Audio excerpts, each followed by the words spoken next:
Shut up and sit down. Welcome to the Big Blue Offensive Podcast with Mike Trainer, Jay Jules, and John Depot.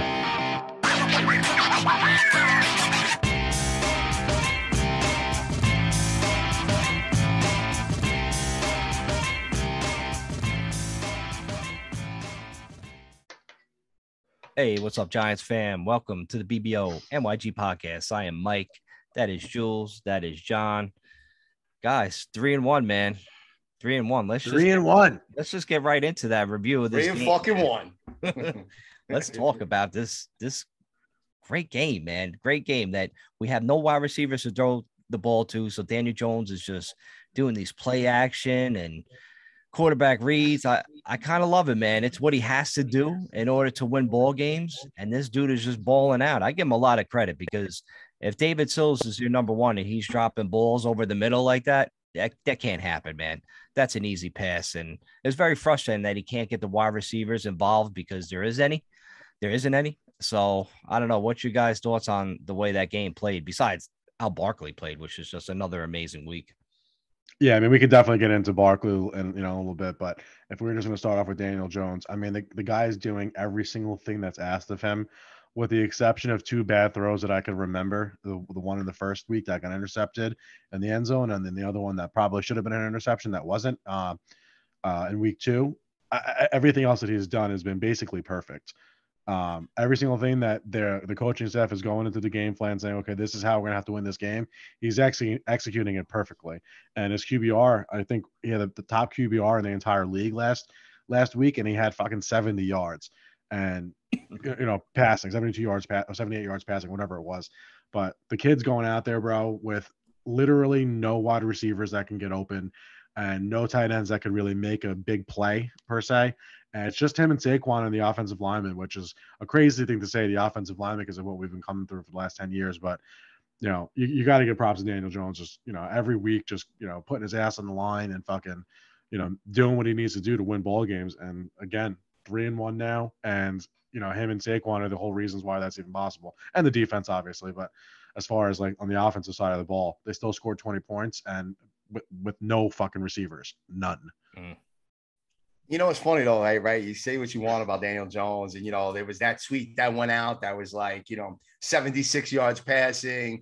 One, I guess the pessimistic person sees it as if like, oh my God, we need a quarterback change. Meanwhile, we're 3-1 and we won the football game and he scored 2 touchdowns, right? Versus the other guy that's going to say, well, no, we won and he scored twice and he ran the ball for almost 100 yards, right? And what's crazy about that is when you had guys like Lamar Jackson first starting out, when you could look at probably 70% of Jalen Hurts' games from last season, even a couple of games that Kyler Murray brought in, when they would have those kind of rushing games, it's all over the media. Oh, my God, this guy's amazing. A dual threat quarterback. Oh, my God, look at this. Woo, they're going to be unstoppable. And Daniel Jones does it, and it's, he can't throw the ball. He couldn't even throw for over 100 yards.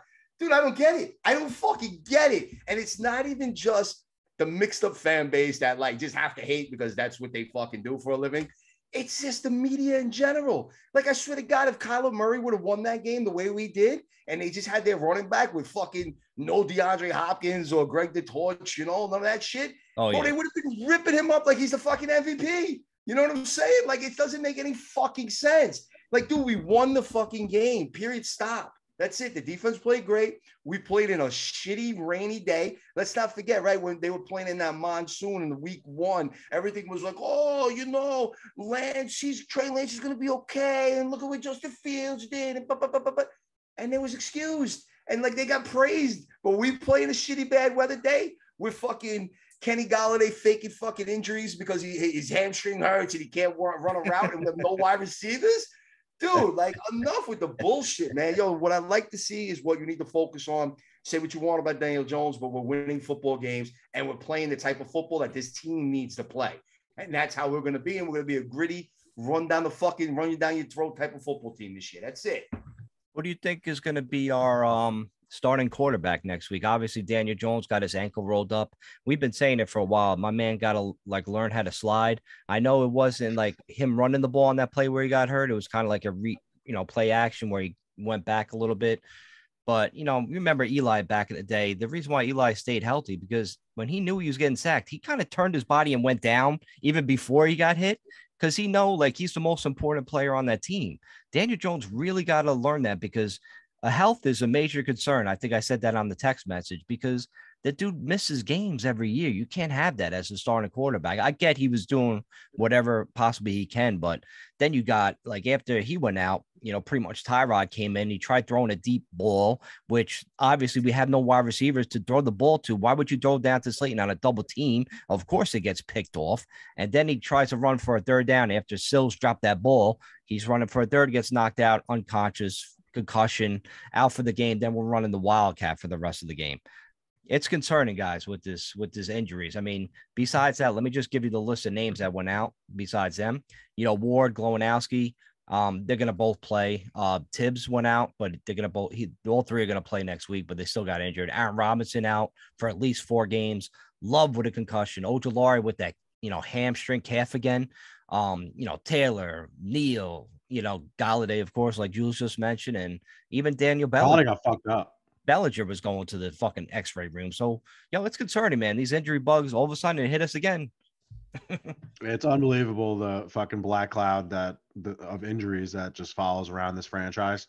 There's a lot of names on the list, but it seems like a good half of them or so are, they just got nicked up, but they'll be back on the field on Sunday in London against the Packers. But someone posted a video of the Galladay injury. I think he legit might be out for like weeks and weeks now, because he grabbed his knee hard. Someone fell on it. He got twisted up. He got fucked up, and he's probably not going to see the field, which I don't even know at this point if we could even say is a loss per se, because he doesn't do anything but block. I mean, if that's he's not running routes, he's not catching the ball well, but at least he's fucking blocking and allowing the running game to flourish. I hate the people that saying like, oh, at least he's hustling. Dude, that's his job. That's his job to do that. Well, yeah, speaking of that, I mean, he had like one good crack back block. I think like in the second quarter, if I'm not mistaken. Congrats. Dude, for real. It's like, oh my God. How much did that fucking cost Mara? Fucking $600,000 because he fucking made one block? I mean, give me a fucking break. Look at the guys on the $1 million a game. Every fucking game, all game long, dude. And listen, as far as this injury is concerned, bro, he should get the fucking Academy Award, all right? He fucking sold that thing. Like, is it, bro? Academy Award for Best Actor. Fucking Kenny Gallen day, all right? You fucking bum. He is a fucking degenerate bum, bro. Like, seriously. Like, you can't do, like, bullshit. We got injured. He did this. He did that. There was one point that they brought up, right? And it goes back to the Dallas game. And you see CeeDee Lamb, and we were there, and he drops that big fucking pass where he's wide open in the end zone that we were all sitting in, basically. And, he was back off on the sideline. He took his helmet off. You could see the frustration. He had like the laugh, but like those giggles where he's like, fuck, all right, I'm going to get this. You could see him saying that. Galladay has that big drop. What does he do? Walks off the field, takes his helmet off, like he's fucking going to a dinner. And he's sitting down at a nice little fancy table with white cloth and shit. And just fucking hangs his fucking helmet up, sits on the bench, says nothing to nobody, no expression. Like, bro, that just fucking proves that this guy doesn't give a fuck. He got paid. He had 2 good seasons where Matthew Stafford made him into the wide receiver that he is, because without Stafford, ain't nobody knew who the fuck he was when he was in college. That's why he got drafted in the 3rd round. All right, please. The Academy Award. Kenny Galladay. But man, yeah, these injury bugs are definitely concerning, man. But the defense played good. They signed a linebacker today, AJ Klein, or a couple of days ago. Yesterday. So like at least they got him. I know Collins, brought in for a visit. They like the visit, but he might be signed like later, but not this week. Landon Collins, that is.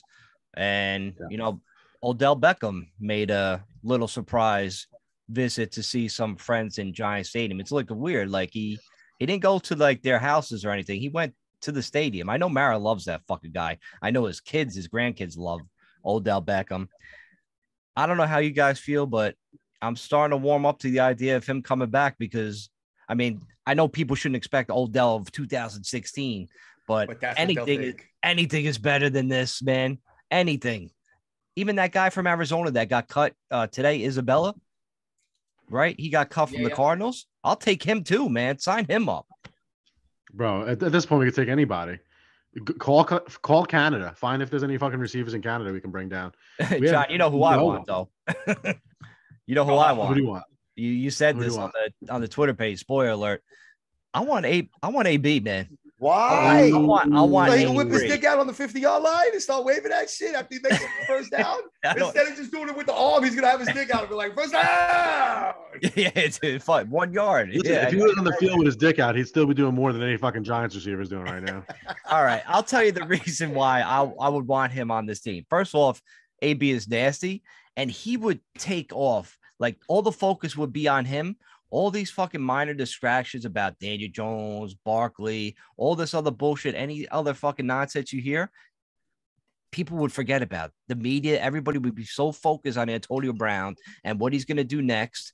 I would love that distraction and a good ball player, a wide receiver that I think he'd be perfect, made for fucking New York. I know that's crazy. Maybe just because all the wide receivers suck that bad that I'll take anything, but I'll tell you, man, I would not mind AB on this Giants team, bro.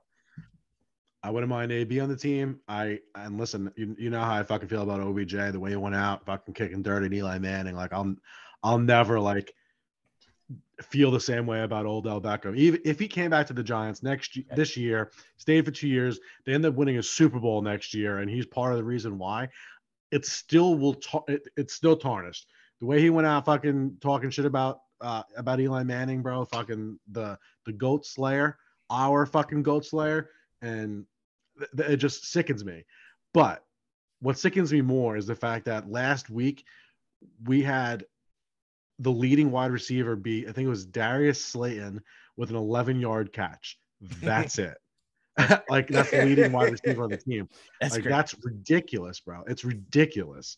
And listen, you ran for 262 yards, so that's part of the reason why you didn't need to throw the ball around so much. And Daniel Jones was basically missed a quarter and change of the game because he was hurt, and Tyrod obviously can't really do much other than that like sick run play that he had. But we need wide receivers to fucking play football for us. If we can't rely on Tony, Galladay's going to be out, Shep's gone. If it takes fucking paying Odell to come in here, turning it into a little bit of a circus, and fucking hopefully Dable's got the chops to corral that shit and continue this team winning games. You get a wide receiver on this team and allow the defense not to focus on Saquon Barkley so much, he's going to be even better than he is right now. He's already having one of the best seasons by a running back in years. Yeah. I mean, listen, dude, you can't. With Antonio Brown, he's done, bro. His NFL career is over. All right, mentally, he's just not there anymore. I mean, if Tom Brady, aka what you guys like to refer to as the GOAT, can't keep him on the sideline. All right, we're talking about fucking 6-7 Super Bowls this man has won, and he can't keep AB's head straight on the sideline during the game. Yeah, dude, no, it's a wrap, bro. Man. Like, and I don't even need to go into the exposing shit and then him trying to have a rap career, and maybe he's gonna go into porn.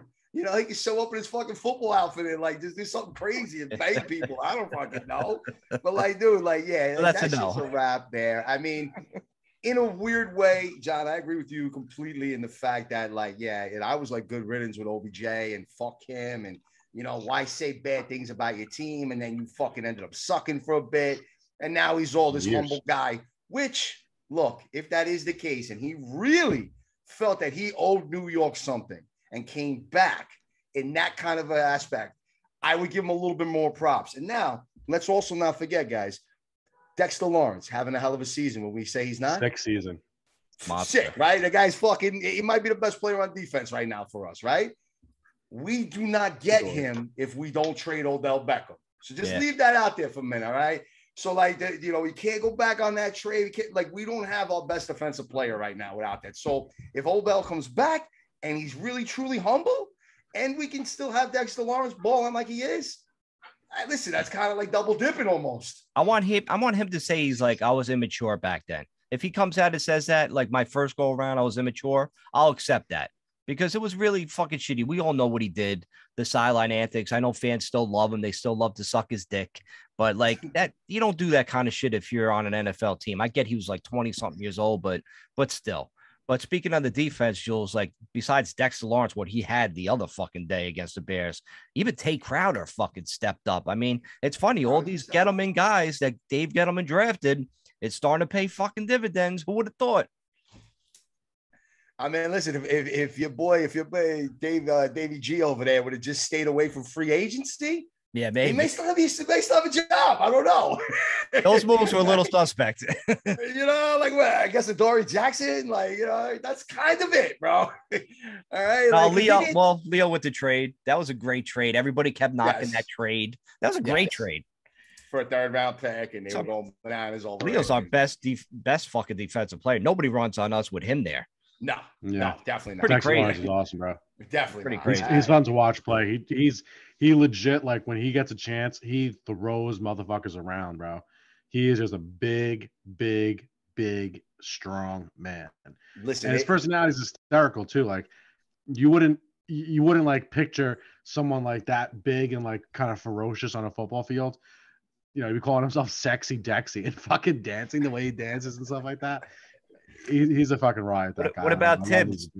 What about Tibbs? Like on a full start, he's starting to doing that the Dookie dance or whatever the fuck they call it. What I don't the know. fucking kids call it that shit? Jules, you Listen, know. I would love to to see this D line fully healthy. At least, can we be fully healthy for Baltimore, maybe? So we can slow down Lamar Jackson to a certain extent. You know what I mean? And let him beat us with his arm and not his legs. Because I'll tell you this much right now, without the big boys that big boy in the middle, we're going to be in for a long day with Baltimore. And I know I'm getting ahead of myself there, but I don't think he's going to be healthy for this week, right? That's pretty much official. Like he's out pretty much. Huh? They haven't really heard anything. Leonard Williams. Yeah, I haven't heard shit. I don't know that that's the case. From what I've just listened to from a couple of podcasts, I think it's possible that he is back this week. It's not off the table. Listen, that's a huge plus if it is the case. We'll see if he travels to London, Right. That's where it'll all be defined. But I tell you, you're right though. When he's in that lineup, man, woof, we are ferocious against the run. What do you want to talk about that Green Bay? Because that's going to be, they got Aaron Jones, they got AJ Dillon. Talk about stopping the run. It's going to be a tough game with all these injuries next week, man. I mean, it's 9:30 game Eastern time here. So I guess I got to start drinking at 9 a.m. now on Sunday. I might not even go to sleep. That's a good idea too. I'll just fucking go straight through, right? Like, you pass out by like 1 o'clock. Just make sure your fantasy lineup is 9:30 game, and then just fucking like that's it. You sleep the rest of the day, and you go to work on Monday. Kegs and eggs. Kegs and eggs. That's what we got. Maybe you stay for like the first half of the 1 o'clock games. You can probably be done by then, bro. You'll be like fucking seeing shit. No, I gotta watch that shit. But Aaron Rodgers going against our secondary. Aaron Robinson's done for 4 games, like we said before. Dude, it's going to be a tough game for the Giants, especially with no Daniel Jones, because I don't think Daniel Jones is going to play. No Tyrod, most likely. So it's going to be Davis Webb probably with Jake from State Farm being his backup. And Jake, I know he knows how to do quarterback sneaks on first down, second down, third down, and fourth down. So I guess we'll be good there. But it's gonna be a little rough go. I'm expecting. I hate to say it. I'm rooting for the Giants, obviously, but I don't expect them to win against Green Bay in London. I don't think that's happening with all these injuries. Just because injuries, man. I mean, I hate to use that as an excuse, but it's just the truth, man. It is what it is. You can't lose, the majority of your starting players and not say that has a contributing factor to why you would lose a game, especially a game where even at full strength, if both teams are at full strength, it's still a game that you're not going to be favored in by probably a touchdown, maybe even more than that.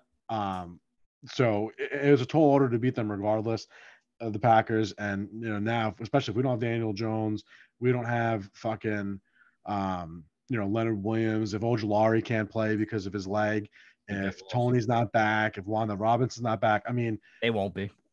Davis Webb is going to come in here and listen. If Saquon can find a way to just abuse the Packers, run for 220 or some bananas game like that, score 3 touchdowns, yeah, maybe we got a shot with the defense.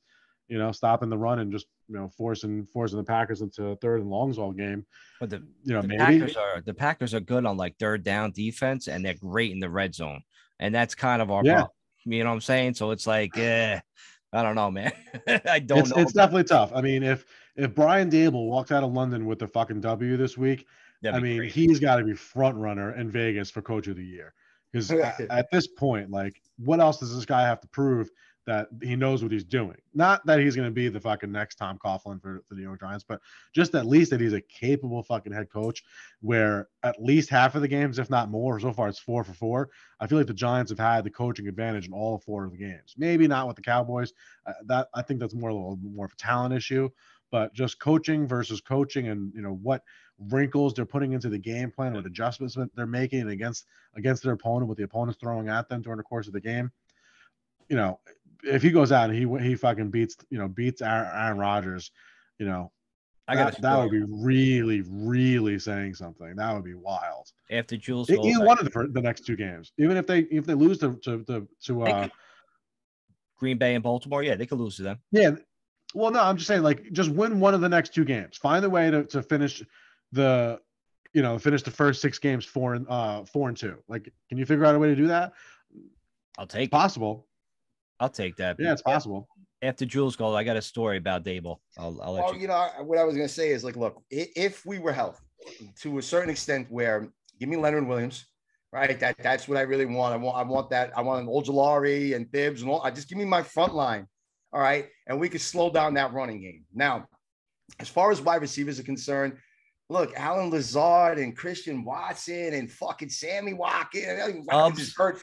Like, dude, they don't have wide receivers either. I mean, is Alan Lazard better than any wide receiver we have on our team? Absolutely. Is Christian Watson and Romeo Dubs better? Maybe, but they're rookies, right? So, like, it's not going to be that kind of game. It always seems to be raining in London. And by the way, in 15 years, this is the first time a London game is hosting 2 teams with winning records. So that's just like something they threw out there. That was like a little bit of a mind fuck kind of thing, right? So, look, I don't know, right? Obviously they're going to stack the box. We don't really have can I get 1 wide receiver healthy? Just give me fucking 1, man. Don't matter. Green Bay out of 4 guys, I can't get 1 healthy. Like, it's ridiculous at this point.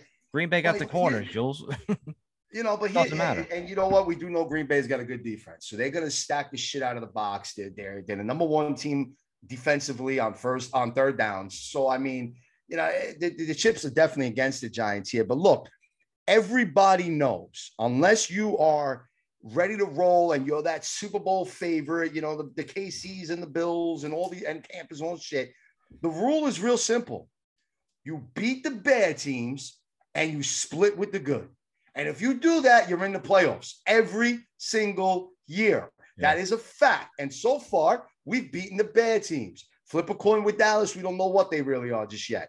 They're doing this shit with Cooper Rush. They don't have Dak Prescott. They've got their issues as well. They had Dalton Schultz out against us. So they got their issues as well, right? But listen, at the end of the day, we've beaten all the bad teams, and you could chalk up Tennessee as a so-so average team we don't know yet.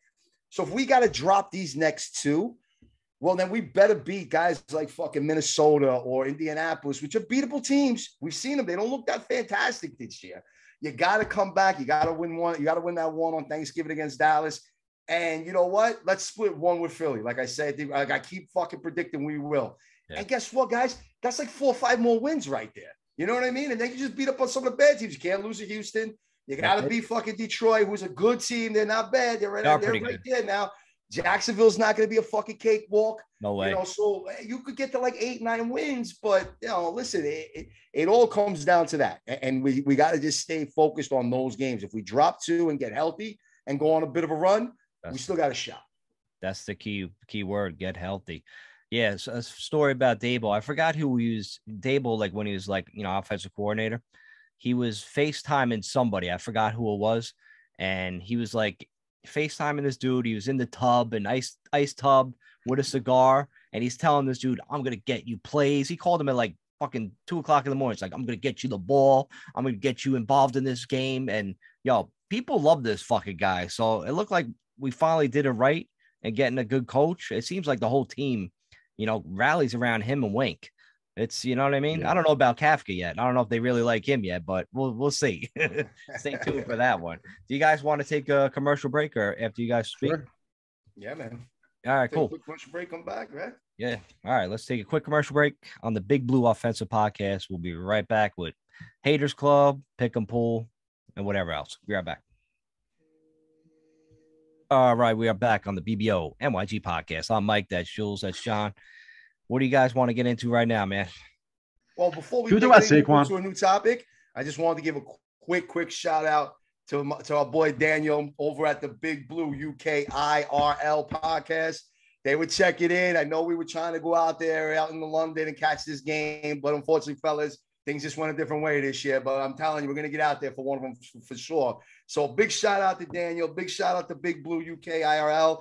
It was funny. At one of the games the other day, you know, I heard on the conversation on the train going into the Wednesday game, the Monday night game, there were actually two people in. I couldn't tell from where, but they were definitely from the UK, and they were explaining how it's like gotten really popular over there. And I almost wanted to like break the conversation I was having and jump into that one and just like dive in. But yeah. So if they're listening, everybody else is listening. Big Blue UKIRL. They've been on the show. Good guys, man. Definitely wanted to give them a quick shout out before we went into Anthony Noon. No doubt.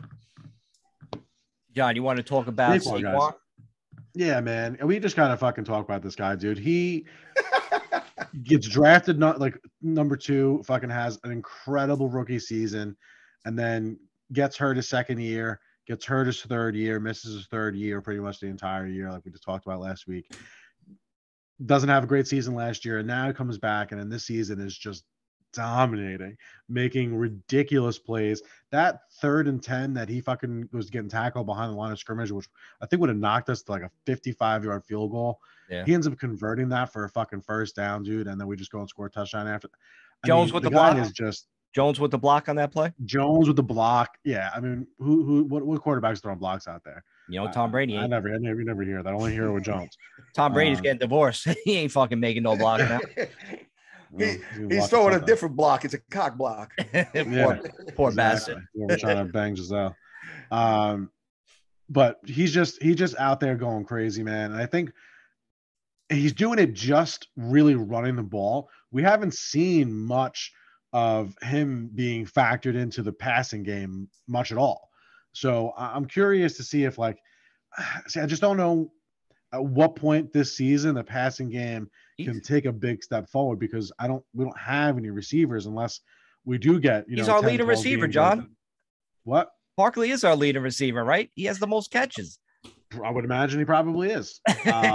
Maybe Ricky James, but I mean, no way. Regardless, he's got to be up there. So I just can't wait to see. And we might have to wait until next year. That might just be what it is. Saquon full force with a passing, and then he could really be involved with, where he's running those fucking dagger routes, running like fucking digs and split out wide, whatever he's fucking running, because he's an excellent route runner as well. And you get him one-on-one with the slot corner, you get him one-on-one with even an outside corner, you got a mismatch going on in your favor big time, especially if it's a fucking safety or a linebacker. Like, dude is just out of control. And to go through what he went through for years, just being kicked on, spit on, shat on by fucking everyone, including his own fan base, that even this year is still talking about trading him, even with 500 all-purpose yards already in 4 games, or almost 600. It's just bananas.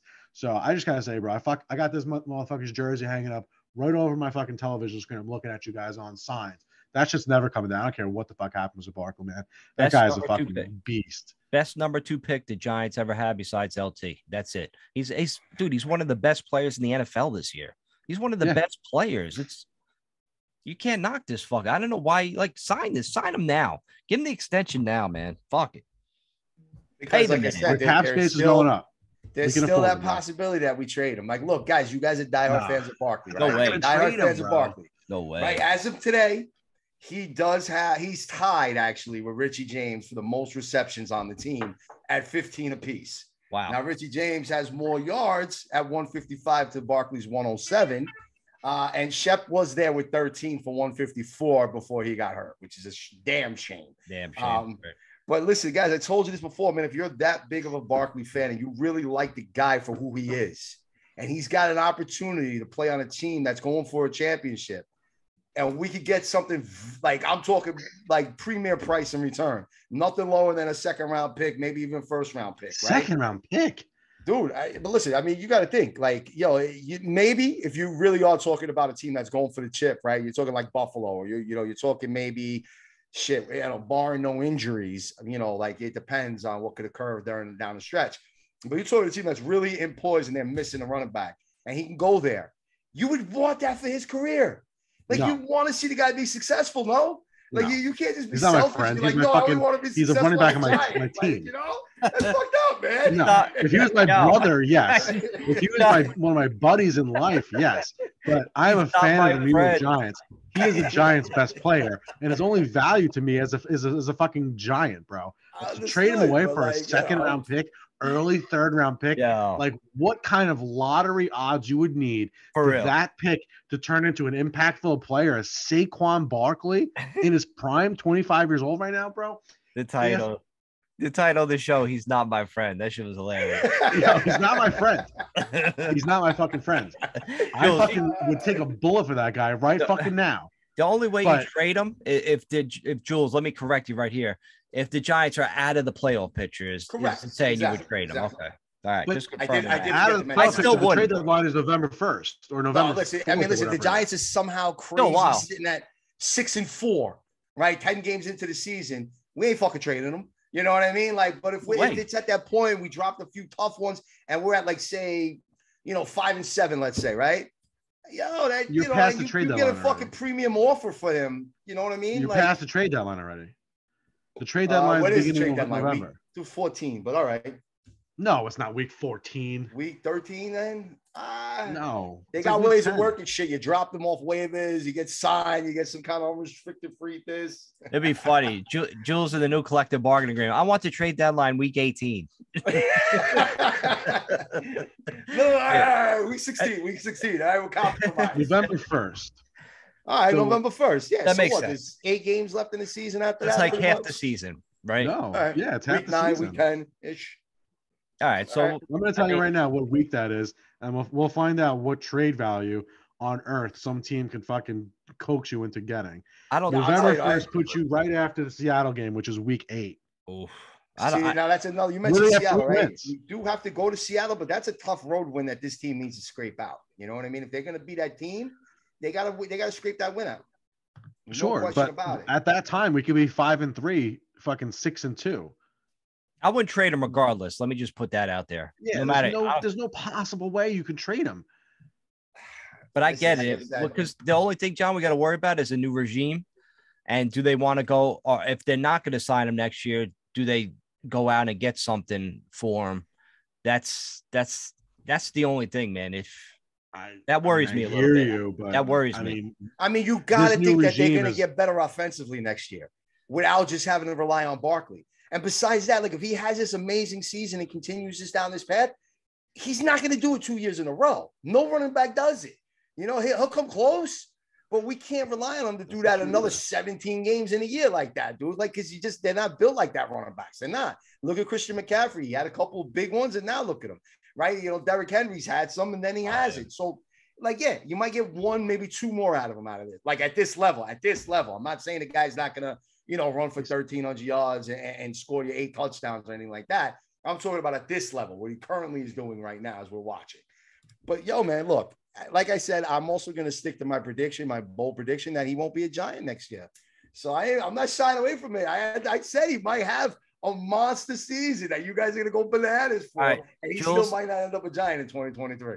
Jules, I'm going to put you in the haters club for this. I was going to stay out of the haters club. I was going to stay out of the haters club, but now you brought me back in. I was having a great week. I won money in Atlantic City. I hit a Monday night rollover. I'm like, let me just be happy and keep myself on the sidelines. But I nominate you, man.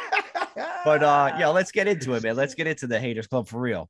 So it's that time again. You know what it is, man. Hate, debate, all that shit. We're going to nominate somebody. Well, Jules and John is going to nominate somebody this week. So, guys, I'll leave it up to you. Who do you want to nominate? Welcome all you ignorant ass bitches, critics, complainers, disgruntled rappers, and racists especially, to the 9th annual International Player Haters Ball. Oh man, hey.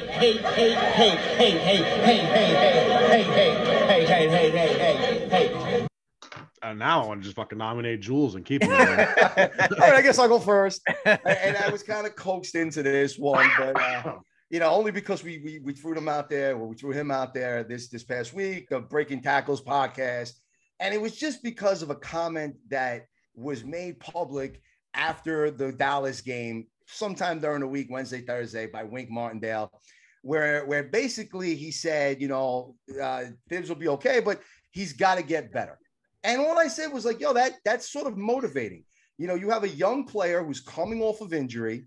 He didn't have a good fucking game against Dallas. Let's just put it out there. Now, part of it is because it was his first NFL action. And then secondly, it was simply because, like, bro, he's a rookie and he's coming off of an injury and he hasn't had real action game. You're throwing him into a big spotlight on Monday night. And he was coming back with me, telling me, oh, no one could get to the quarterback. He's getting let go in like 2.5 seconds and all this nonsense. And I'm like, dude, that's not the point. Anytime you can't tell me that all of a sudden Thibs is going to step on the field and he can't get better. He's a fucking rookie, dude, right, who just started in the NFL. Like, I hope he gets better. You think the first time LT stepped on the field, he was fucking Lawrence Taylor and they were ready to rewrite the way that you play the linebacker position? No. He might have been. At least a season or two. Like, give the guy a fucking couple of games under his belt, and then we'll talk about it. But, yeah, man, it's just crazy how, like, and I'm kind of surprised seeing it coming from him, that people just go after people. I'm like, yo, our defense has looked 100 times better than it has on the Pat Graham, right? And Wink's doing everything he can. He's making up for no corners. He's making up with injuries on the line. And we're still fucking putting it on them. And yet you're going to say that he's trying to motivate his rookie player. You fucking, like, get all over him over that? Fuck that. I just thought that was a little unnecessary and crazy, but, man, whatever. Thibs had that play of the game when, you know how, like, sometimes the quarterback drops back and you think it's just he threw the ball, so it's an incomplete, but it was an actual fumble. And Thibs had the wherewithal to jump on the ball when everybody was just kind of standing around looking at the fucking ball. I love that, man. As a rookie, that's so fucking important for him to do that. And that was one of the turning points of the game. Right. Yep. But that was just this week. So he got better, right? He got better. He got better. Yep. Who would have thought? He got better. He was more impactful in the pass rushing game. That one play where he just fucking – like he was like a leopard out there fucking trying to track down Justin Fields, made him throw the ball away, jumping up in his face and stuff. That he had one stupid play, like you guys were saying, where he fucking had the rough of the passer early in the game. That was weak. But so wait, guys, sorry, just because this flashed in the middle of this and you guys are gonna be happy. Judge homer to left in the first inning. Yes. Oh, just right. Out there. I had to interrupt. Fuck, I missed it. All right. Fuck so yeah. Congratulations to fucking Aaron 62. Judge for having number 62 and actually runs. being the all-time AL home run leader. Say what you want about Barry Bonds, but I thought that would be a good interruption in this game because I know we got some Yankee fans that are out there listening. You want to hear something? Yeah. I bet Judge to homer today, but I forgot. I wanted tonight. I forgot there was a 2:00 game, a doubleheader. So I was like, oh, fuck. I just looked at my phone now thinking I won. It went back to the fucking first game. I'm like, motherfucker, man. It was like 2-1 odds, too. He's plus 210. Son of a bitch. Yeah, man. So I had to interrupt there. That I thought would definitely be accepted. That's fucking awesome. But yeah, Thibs is fucking awesome, man. You're right. He's only going to get better. John, do you have somebody in this week's Haters Club? Yeah, fucking that Will 27, bro. I mean, that beep. I'll beep that out later. There's nothing else to call him, dude. There's nothing else to call him. Like, bro, you came on our podcast. You've been on everybody's podcast, smirking, saying how you got your laser engraved iPad that says running backs don't matter. And 4 weeks into the season, you're a ghost. Why? You're a ghost. Why? You all of a sudden forgot about football? You don't want to talk about it anymore? Is that what it is? You don't want to talk about football anymore? I like the poll you put up. I voted. Running backs do matter. I voted. Running backs matter. Running backs don't matter. Fucking 84% or 80. It's 14. So 86% of fucking people fucking said that running backs do matter. And damn, yeah, that's just what that's irrelevant.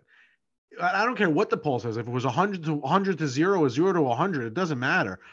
What matters is what you've seen in the 12 and a half hours you spent watching football as a Giants fan 16 and change hours you spent so far this season watching football and watching what an impact that this guy has had on the fucking field.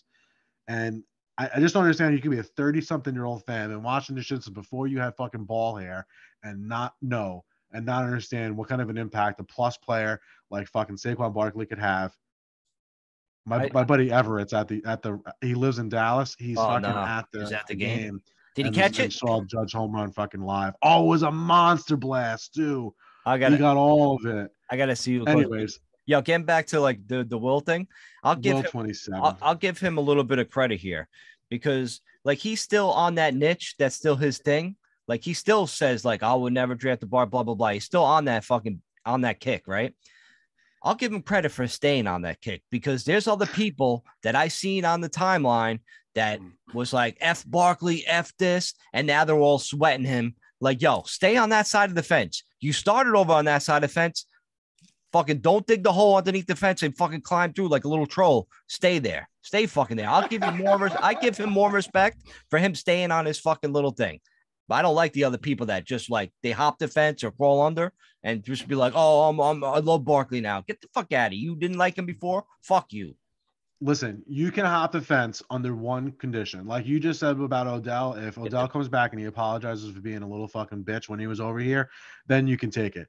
If you came and you want to pretend now all of a sudden you're Saquon's fucking biggest fan and you never had anything bad to say about him and this and this and this and that, that's where the fucking problem is. You're going to try to pretend like you've been over here the whole time. You haven't been. You've been talking shit like everybody else. If that's the case, fucking either come over here and say, yeah, I fucked up. I don't know what the fuck I was thinking. I forgot how good this guy was. Take your lumps. And welcome back. All right. Or take a punch in the face. All right, guys. That's it with the Haters Club this week. Aaron Judge. It's that time again, man. Judge, baby. It's that pick segment time. I almost said pig segment. All right, it's the pick and pool. Mike Birdie's still in the lead at 41.5. Right, 38.5. Changes needed, 38.5. We're right behind them at 34.5. Oh yeah, we're coming, baby. We're making noise with them override bets. You said it, Jules, with these override picks. So it's that time again, man. We gotta fucking bet. So here we go. The Thursday night game starts off. Home team, the Broncos, which just lost Javonte Williams, the ACL, MCL, and a whole bunch of other shit in his knee. I feel bad for that guy. They're playing the Colts and the Broncos. I mean, the home team on Thursday night, they usually do win. They're -3.5. So now this is where again this game? In Denver, Mile High. In Denver. Colts can't. And look, they went out and they signed Latavius Murray because they're not even sure if Melvin Gordon's going to play. They got Boone, who I don't know much about, but I think he was over in Minnesota for a while. And he's like 27, 28 years old as a running back. I mean, he's not like some guy that's going to blow up out of nowhere. True. What's the spread? 3.5. That Indianapolis is getting. Yeah, they're getting the 3.5 points. So they're still giving them the home 3.5. I mean, Russ is going to air it out. Oh, man, they played like shit, the Colts. It's Mile High, short week. I got to go Denver. Yeah, me too. I got to go Denver as well. Yeah, I'm going Denver as well, man. The Broncos. I tell you, I like Murray had a good game for the Saints. Like the other day, like he ran the ball pretty well for him. I think he even scored a touchdown. I'm like, I thought about picking him up in like my fantasy leagues because Melvin Gordon's eventually just gonna fucking wear down. Melvin Gordon's got 4 fumbles already on the year too. Yeah, like what the fuck? Yeah. So I don't know. Think about that one for some fantasy advice. All right, next game, the 9:30 a.m. game. I'll be drunk by 9:25. The Packers, they're considered the home team. They're -8. 8? Yeah, dude. Listen, with all these injuries, I have to go Green Bay. I don't think the Giants survived this, man. The injury bug hit us hard. And if we're going out there with fucking Davis Webb, I know he looked good in the preseason, but like, let's be real. This is against the Packers defense. I mean, what would it be, 13 if we were going to Lambeau? I mean, that's kind of what you're saying right there. Maybe. Like that's what that spread is. It's a neutral fucking field that's literally over the pond, if you would. All right. And they're still laying 8. Dude, I really wish I knew the weather report. I want to really break it down. And look, it's just, what it is. We make these picks on Tuesday. And in all fairness, if you're actually thinking of betting that game, Wait till fucking Saturday. Yeah, right. Let's see. Especially if you're thinking of leaning towards the Giants, they might get that lineup to 9, 10, depending who announces as starting quarterback. Like I said, there's just too many question marks at the current state. So I'm gonna make my prediction here based on the fact that Dexter Lawrence is not playing.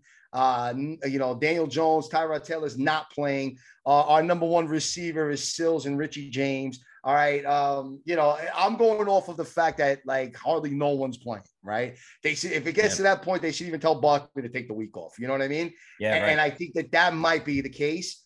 Look, it took them everything to beat the fucking Patriots on their third string quarterback last week. All right. In Lambeau. So that's the other thing. All right. Again, like I said, I wish I knew the injury report. That's the only thing. But 8 is a lot, man. Yeah. I will take the Giants since we're 3-1 with 8 fucking points. Guess who I'm taking? Guess who I'm taking? Will 27, faggot. Guess who I'm taking? Next game. I mean, Mike, you can use your override there if you want. I would never do that against the Giants. I'm just basing it off on like these guys ain't playing, so I just don't see how. I know that's what makes. Can we pause this really quick? What happened? The Haters Club, or not the Haters Club? Excuse me, the pick segment. One of the great sports icons in New York who doesn't play sports is John Sterling, and I feel like we're probably coming to one of the last days of John Sterling's career. I don't know if he's going to retire after this season, maybe the following season, but I can't imagine. And take Susie with him. Yeah, take a bowl. No, I fucking love these guys. I love John Sterling. I'm a huge fan of his. But I just, I just got the alert that I don't know if you guys follow the Twitter. It's John Sterling calls at J Sterling calls, and he just basically all of the home runs and all the cool shit that John Sterling says he puts up on there. I feel like we should give a listen to Aaron Judge's home run. Play it from John Sterling. Play it. I want to hear it. All right. I think I can see John Sterling. Swung on. There it goes. Deep left. It is high. It is far. It is gone. Number 62 to set the new American League record. Aaron Judge hits his 62nd. All the Yankees out of the dugout to greet him. Just think of it. 3 Yankee right fielders. The Babe hitting 60 and 27. The Jolly Roger hitting 61 and 61. And now Aaron Judge hits his 62nd home run. The most home runs any American leaguer has hit in a single season. And the American League has been alive for 120 years. This is Judgment Day. Can't you see John Sterling call right there? Can't you see John Sterling being like 95 in like a nursing home, going around like duh? You know what I'm saying? Like, yeah, except he's doing that shit like in January. I'm gonna play this call for him and say I put you on the podcast. People, and you know what? For all y'all listening out there that hate the Yankees, throw us in the fucking haters club next week if you want. All right, fuck you. All right. No, I think if you're a sports fan, you just have to appreciate a player in a sport so tarnished by steroids and stuff like that. Oh, he's coming through. And what happened? He's juicing. I don't know, dude. He's fucking. He's like 6'7" shit, dude. He's a monster. Yeah, he doesn't even look like he's juiced. He doesn't even look like he's like an overly muscular guy. No, I want him to look like he's big. He's just like a big dude. I want him to play linebacker for the Giants. I want them to sign him. He can probably play wide receiver after the season's over. I was just joking about Aaron Judge juicing. All right, let's go, guys. Back to the picks. All right. Jaguars. They're at home. They're -7 against the Texans. I know where you want to go with that, Mike. Jaguars. Like, oh my God, Mike Jacksonville, baby. I don't know, man. I think that, like, I'm honestly going to say they're not that good yet. And that's going to be a dogfight between the two of them. Does Jacksonville win? Yes. I don't think they're going to win by more than 7. I'll take Houston with that. Houston's playing fucking damn good too, man. Well, let's take away from what they've been doing. Because I'm going Jaguars. Oh. Jaguars it is. I don't know if I could use the override on that. That's Houston, Texas. Oh, man, hell no. Jaguars are good. If they didn't fumble the ball, they were beating Philly the other day. All right, Saints, they're at home. they're minus 5.5 with Andy Dalton against Seahawks. All of a sudden, they got a fucking good offense. I got to go. I'm taking the points. I haven't seen the Saints blow out anybody. I'm taking the Seahawks. It's a trap. It is a trap, right? It looks like a trap. That is a trap bet, dude. You know it is. Like, it's a fucking, that's Saints. got trap written all over it, man. Like, oh, yeah, Seattle's been playing really good. They've been playing that good. How come fucking Saints ain't laying the home 3? They're all of a sudden at 5.5. Yo, man, yeah, that's a Saints. trap game. In all reality, do not bet it. Stay the fuck away from it. All right. I'm going Saints here. I think once is Alvin once he Kamara got his healthy? fucking name, what happened? Is Alvin Kamara healthy? Is Mike I don't Thomas healthy? I'm betting against Geno Smith. That's what I'm doing here. I don't care. Yeah, I think I'm with you, John. Like, especially, like, I'm pretty sure that fucking Thomas and Kamara are close to coming back. Yeah, I mean, you know Denver what I mean? And like, you know, if they're back on the field, they're going to be a much better team, the Saints. Denver did steal their running back, so I guess they must be healthy. Yeah, that's what I'm thinking. I'm thinking Kamara's back. I'll lay the wood. I'll lay the wood on that. All right, Saints it is. All right, next game. I love this game a lot. Titans, they're away. They're in Washington. The Commanders, they're minus 2.5 the Titans. I love the Titans this week. I don't give a fuck what you guys say. I'm going. They're minus 2.5? Yeah. Like Titans they're playing ball now, Titans. Yeah, they're coming back. They beat the Colts. They're back on there. They're going like fucking Jacksonville. That game is way too big for them to fucking blow it. And listen, people are already calling Carson Wentz should be benched. So, like, yo, dude, hell no. Yeah, I mean, like, hell no, dude. Like, 100% Tennessee. That might even be a best bet. Yeah, I think we're all gonna. I think that should be our fucking one of our 4. Absolutely. All right, that's our group best bet.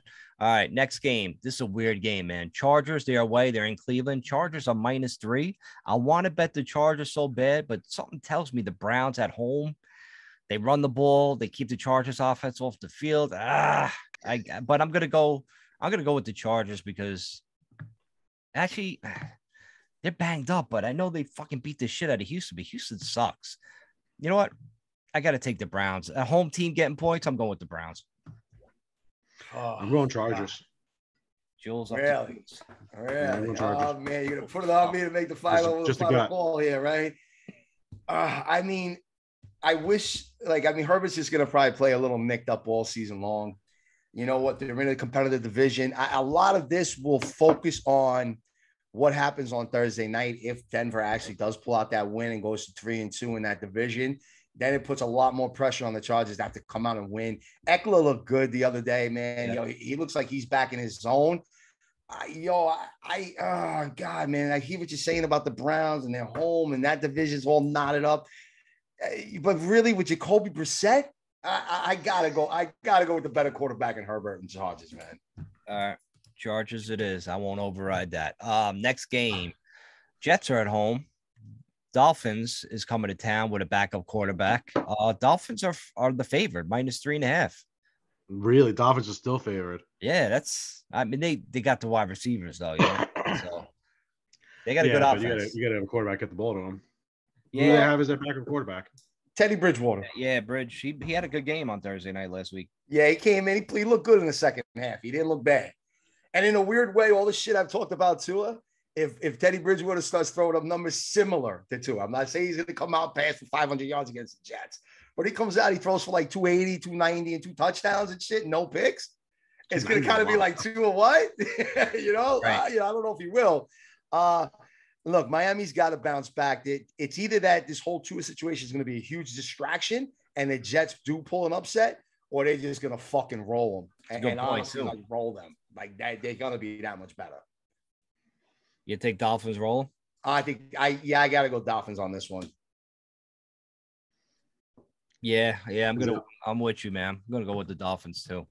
Okay. Jets won like some close games the last couple times. Yeah, listen, I'm not buying into Zach Wilson just yet. The Wilson connection, and it's getting there. They look better, but this is the type of game that the Jets fucking disappoint their fans and blow. It's just what they always do every year. What they always do. Yep. All right, next game. Patriots, they're at home. They're -3 against the Detroit Lions. Jules, you said it before. The Lions have been playing some really good football, man. They got an offense.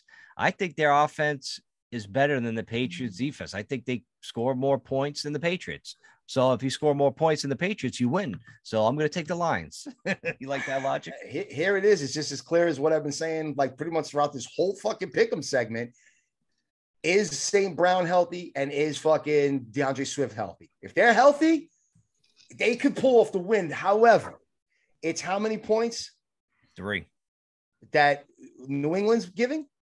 Yeah, New England's favored by 3. So New England's giving the regular home 3. They were just there. They're in a big fucking spot. I think Belichick pulls it out. It's not going to be pretty, but like I could see fucking them getting into a little bit of like a shootout almost. And then just Belichick with his knowledge and his game and he figuring shit out. And I don't know if St. Brown and Swift are definitely playing.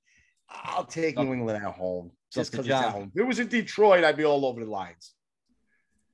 I'm going New England too. I just spent the last 23 years of my life or whatever it is, just not betting against fucking Bill Belichick except for 2 games. So. All right, Patriots it is. All right, next game. The Vikings, they're at home. The Vikings are -7 against the Bears. The Bears come off a big loss. I don't think they lose like that 2 in a row. Vikings, they don't really blow anybody out. Their defense is suspect. Cousins always throws a pick.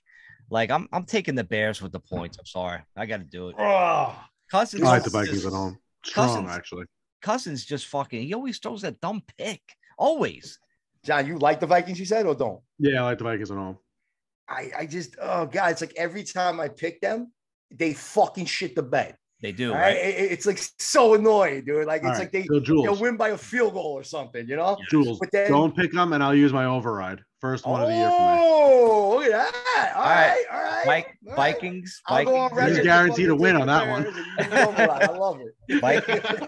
Vikings it is. All right, Vikings it is. Next game, I actually love. I'm going to take that as a money ball pick. It's the Bills. They're at home. They're -14 against Steelers and Pickett. Rookie quarterback going up in Buffalo. No fucking way. They're going to get fucking blown out. That's my money ball pick is the Bills. And an override. I don't give a fuck if you guys pick with the 14. What's the spread on that, Mike? 14. I don't care if it's 50. 14. Listen, I just don't know. Like the Bills just got to wake up a little bit and put the foot back on the gas because they've been kind of treading the last couple of weeks. Could it be they ran into Miami in fucking 100-degree weather and then obviously followed up with having to go against the fucking Ravens who were red hot and Lamar trying to prove something. And they did do, I think if I remember hearing correctly, the Bills like never won a game where they were trailing by 20 points before with some craziness and came back and won that game. So, yeah, I mean, I think they go full cylinders to the wall again and they roll, but I just hate laying 14 in the NFL, man. Fuck. It's only 2 times. The Steelers going to have to do some like onside kicks, some fake punts. They're going to have to do a bunch of crazy shit to stay in that game because without TJ Watt, that fucking defense looks like shit. They have they got good wide receivers, but I mean, you got to rely on Pickett against that fucking rush. And he threw what, three interceptions last week against the Jets? Against the Jets, yeah. I think they might score. They'll be lucky if they get a field goal. All right. Next game, Tampa Bay. They're at home. Tom Brady going to hiring a divorce lawyer, and they're playing the Falcons. -8.5. Tampa Bay's favored by Atlanta. Man, they're not your parents. Atlanta Falcons. They're different, man. They play. They score points. Mariota. They're in every bowl game. I'm taking the Atlanta Falcons with those 8 points. 8.5. Really? Unless Brady's buying into that fucking tweet that fucking your boy AB sent out of him hugging Giselle. It's great. All right. Like he posted some shit of her hugging him after they won the Super Bowl. You know, like he literally posted it. So like I don't know what this crazy and you want him on the fucking Giants. I love him. Anyhow, I just had to segue that in at some point. I listen, dude. I think that now that the Tampa Bay has healthy wide receivers, Fournette didn't really have to do much in the running game last week. He should be able to pound the ball out a little bit more. Look, Atlanta's a good story. They're a better team than they've been. They're playing well, but let's not forget that their whole, their guy Patterson is out, so they're relying on 2 young guys to be their running backs. About that. Drake London, he's been okay. You know what? Fucking Pitts has been nowhere to be found all year. So I think that Tampa does pull out this win. They need it. It's a divisional game. They kind of need a statement win here, and I think they get it. Me too. All right, Tampa it is. All right, next game. Oh, I love this too. 49ers, they're in Carolina. 49ers are favored by 6.5. Baker Mayfield is terrible. That locker room, apparently they quit on Matt Rule, the players. 49ers with that defense is just out of fucking control. There is no way the Panthers even come close in this game. Even though Garoppolo sucks, he just don't got to turn the ball over and it'll be fine. So wait, I just love that the fact? Giants broke the Panthers season 2 years in a row. No, but is that a fact that they turned on Matt Rule? Yeah, I read that. Wow. The players turned on him. And this game is in Carolina, though, right? They're at home, yeah. So the only thing I get nervous about is that West Coast, East Coast shit. It's a 1 o'clock kickoff, I'm sure, right? Like where they could just be a little off. It's 4. Oh, it's a 4 o'clock game in Carolina? It's a late game, yeah. Man. Yeah, it's all right. 49ers all day. Yeah. 49ers all day. 49ers. Yep. Yeah. Is that, that your money ball pick? is that one of you guys' money ball pick? We all banged out on Tennessee. I don't know yet. Give me a little bit of time here. John, you want that as your money ball? No, I got the. All right. I think the next one or one of the next two. All right, here we go. Rams, they're at home. They got a little bit shell shocked against that San Fran defense last night, but Rams are at home. They're -4.5 against Dallas. I know Rams offensive line been a little suspect with Cowboys rush. Cowboys got a really good fucking, quarterback rush here. They got a good pass rush. So, but I'm still taking the Rams -4. They're still a Super Bowl team. I think rush comes down to earth going against Aaron Donald. So, yeah, I'll take the Rams. I'm going to go Rams here, too. I mean, look, I'm not even saying it just to be a Cowboy hater, but like if the Rams drop 2 in a row, and especially at home to a backup quarterback, like their season might be done. You know what I mean? Like they're not going anywhere, especially with San Fran playing the way they are, 1 up on them. Yeah, they're way more in a much dire win situation for the Rams. I think McVay's like 8-1 after a loss or some shit like that too. Yeah, it's some crazy number like that for sure. All right, so go with the Rams on that one. Next game, the Eagles, they go to Arizona. Arizona's home. Eagles are -5. This is a weird trap game. I can see a lot of people throwing money on the Eagles because they've been winning, but I think it's going to be a high-scoring game. And the Cardinals getting those 5 points at home, I actually really love them. Me too. That's my money ball pick. You guys gonna make me do the spice? No, you can't override the money ball pick. Me do a slice with this fucking new rule. Can't override the money ball pick.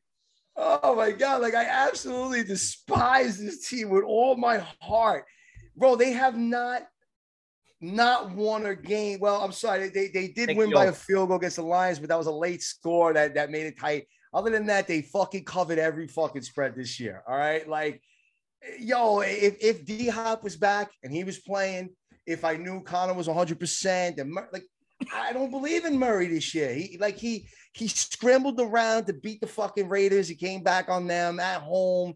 Yo, he's not that guy right now without D-Hop in the lineup. I'm sorry, man. And even Greg Torch fucking came back down to life last week. He fucking didn't do shit. Yes, Ertz is really solid. I get it. In a weird way, maybe this is sort of like a payback game for Zach Ertz. I don't know, against the Eagles there. Take the over. Oh, my God. You guys are really going to make me do this? Bro, why would that be the first loss they have this year? Going into fucking Arizona and losing to Arizona. East Coast or West Coast? I see it in my heart. Oh, God, man. Like, I don't want to fucking do it, but like, yeah. No, we're not allowing it. I can't do it just because I just can't do it. No, I mean, we're not allowed it. We're not allowed. But I was that close to doing it. We're not letting you do it. That's right. It's not evident. It's a money ball picture. Like, you're not allowed really, to do that. There's no reason to think that they don't fucking win that game. We'll talk about this on Sunday night. All right. All right. Next game, the Ravens. Ravens are at home. They're -3 against the Bengals. I actually like the Bengals against the Ravens this week. I'm taking the Bengals with those 3. I'm taking the Ravens purely out of the heart that I hope that they win this week. That way I don't feel pressure to win the following week. Hey, that's a great logic. I like that, actually. Yeah. You know what it is? I just think the Bengals are sort of a Jekyll and Hyde type team. Yes, they beat Miami at home, but don't forget they knocked out Tua. Yeah. Everybody and their mother kind of figured that they were going to win that game, the Bengals. So, I mean, it wasn't a shocker there. Here's a division rivalry game. You got Baltimore coming off of a loss. Yeah. You know, this is a tough one, man. It's a really tough game. In all honesty, I would not touch this with a 100-foot pole. like that. Like if I'm actually betting, no shot in hell am I touching this unless I hit like Mike does and I'm up fucking 10 grand going into Sunday night. Then maybe I'd fucking dip and dabble. But other than that, I wouldn't touch this. I'm going to go Ravens. I think Lamar's got a lot to fucking prove right now. And I think they could squeak this game out, man. Which was 3? Is that 3? And it's a Sunday night game. Yeah, I got to go with this because if he doesn't, then you know what? You're going to start hearing the rumors. You're going to start hearing that Lamar shouldn't get paid. You're going to start hearing all this stupid shit. The guy was an MVP. His numbers were going toe-to-toe with Josh Allen. Well, you got to step up. You got to come back after losing to Josh Allen, and you got to beat fucking Joe Burrow. So, you know what? I got to go Ravens. All right, Ravens it is. The last game, the Monday night game, Chiefs, they're at home. They're -7 against the Raiders. Raiders haven't shown me anything this year. I'm taking Chiefs all fucking day. Me too. It's in Kansas City, right? Oh, yeah. That's all you got to say. They usually do play each other. They play each other tight pretty consistently They do. every year. They usually if you do. look at it. But I'm not. The Raiders don't look right this year, man. I don't know what it is, but yeah, now we just need one Moneyball pick, and it has to come from you, Jules. Oh, pressure's on. The Eagles? No, I'm kidding. You know what? I will ride and die with the Ravens. I put a lot out there. I think they're a better team than people are giving them credit for. That defense is a lot better than it was last year. J.K. Dobbins is healthier, and he's starting to get his like season legs under him. I'm gonna ride with Baltimore. It's funny. Jules just said he wouldn't touch this game with a 10-foot with a 100-foot ball. I know. But meanwhile, it's like Moneyball pick. All right, that's it. Well, listen, if you go back, right? If you look at it, like we already took Tennessee, that's a deadlock for me. Another one that I feel was like sort of a deadlock was Carolina, right? With that game, you know, going in there with 49ers, right? Yeah. You took the Bills already. I mean, like, you know, you're kind of leaving me like I would have took the 49ers kind of feeling games, you know. I'll roll with the Ravens. I said maybe I'll be up 10 grand by the end of fucking Sunday. Yeah, if you do that teaser I told you about. All right, let's wrap this up, guys. I gotta go. All right, well, listen, that wraps it up. All right, listen, Giants fans feel good. Stand up, as a couple people say, right? Yo, we're 3-1. We're 3-1. No matter what happens on Sunday, we'll still have a winning record, right? All right, so that's just one thing to keep in mind. And look, stop fucking hating on Daniel Jones. Let's see if the guy fucking can get out there on Sunday. Hopefully we got enough healthy guys. And let's go in there and fucking pull off a fucking upset in London, man. Fuck Aaron Rodgers. But until then, we'll see you guys next week. We're out this. We'll see you. Peace. Till Giants.